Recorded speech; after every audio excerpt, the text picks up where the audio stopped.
Kahit malusog ang tanim, minsan parang hindi lumalapad ang dahon o pumapangit ang kulay. Baka kulang yan sa micronutrients. Hindi lang NPK ang kailangan ng tanim. Kailangan din ng zinc, boron, at magnesium.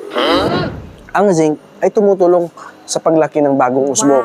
Ang boron naman ay para sa magandang pamumulaklak at pagbuo ng bunga. At ang magnesium na yan, ang nagpapaberde ng dahon dahil siya ang core ng chlorophyll. Kaya kung napansin mong maputla o kulubot ang dahon, mag-foliar ka ng may complete nutrients or micronutrients. Ihalo ito sa tamang ratio at i-spray sa umaga o hapon para ma-absorb ng dahon. Farmers, tandaan, hindi lang basta abono. Dapat balanced nutrition para tuloy-tuloy ang ani. Ito po ang Farmer's Choice Agri. Basta ani at kita, good choice starts here.